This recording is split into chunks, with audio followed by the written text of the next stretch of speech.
What's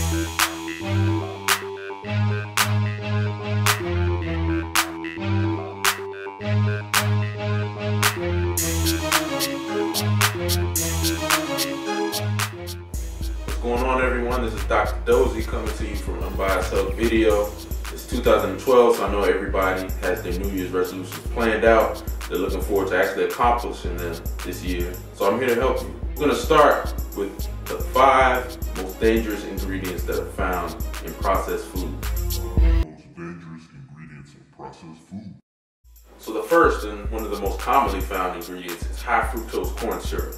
It could be called corn syrup, corn sweetener, corn solids, but in whatever wording is found in, you want to avoid this at all costs. It can be found in a variety of foods: cereals, baked goods, snack bars, even some quote-unquote healthy snack bars, fruit drinks, fruit snacks. But in whatever form it may be found, it causes high spikes in your blood sugar, which can put you at greater risk for cardiovascular disease, diabetes, obesity. So always check the ingredients in any food that you purchase. If you see high fructose corn syrup, if you see high amounts of sugar, you want to avoid that food at all costs.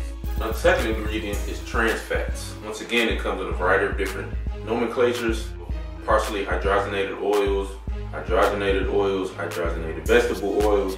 But in whatever wording you find it, once again, you want to avoid it at all costs.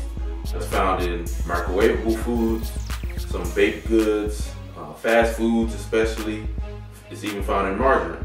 So one of the biggest issues with trans fat is that it increases the amount of bad cholesterol in your arteries, and it also decreases the amount of good cholesterol in your arteries. Once again, stay away from processed foods and fast foods especially. That's the easiest way to avoid any intake of trans fats. Now, the third and one of the most dangerous ingredients of processed foods is refined grains, also known as simple carbs or simple sugars. It's found in cereals that are low in fiber and high in sugar. It's found in white bread, white rice, and white pasta. Now, one of the biggest problems is that these simple sugars are digested easily by the body and causes high spikes in your blood glucose, which can lead to diabetes, obesity, insulin resistance. Don't be fooled by a lot of the labeling techniques that many companies use, labeling foods that are made with whole grains or made with wheat flour. Many of these foods still have the same simple carbs that cause the problems that many are suffering from. To stick to complex carbohydrate sources. These include your whole wheat bread, brown rice, brown pasta, oatmeal is great, and sweet potatoes, which is my personal recommendation. The fourth ingredient is sodium.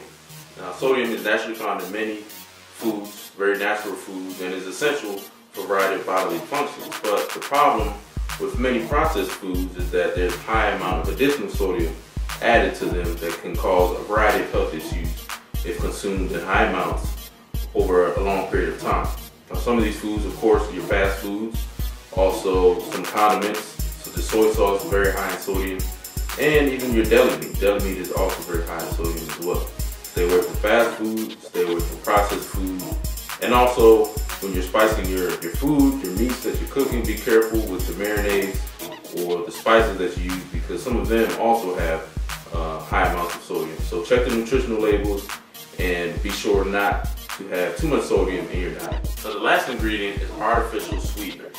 Now, this is commonly found in all the different diet sodas that are seen in stores and in restaurants. And many people consume these drinks, thinking that it's a lot better than drinking regular soda, and they're really doing the right thing. Now, that's debatable. There have been studies that suggest that they lead to increased appetite, lead to weight gain, also lead to metabolic syndrome, and can contribute to developing type 2 diabetes. Another problem with these drinks is that they create a false sense of dietary freedom. You think you're drinking, low-calorie drinks, so you have more freedom to maybe go eat some ice cream or go eat, have dessert with your dinner.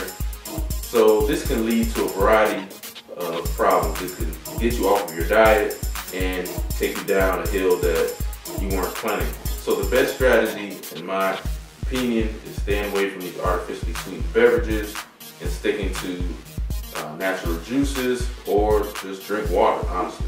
You can use these tips in your New Year's resolution plans for 2012, especially all the contestants of the New Year's resolution reality program. You definitely want to remember this. There might be a quiz later on, so make sure you remember it. And hopefully this will help you meet your New Year's resolution goals. Until next time, there'll be another video next week.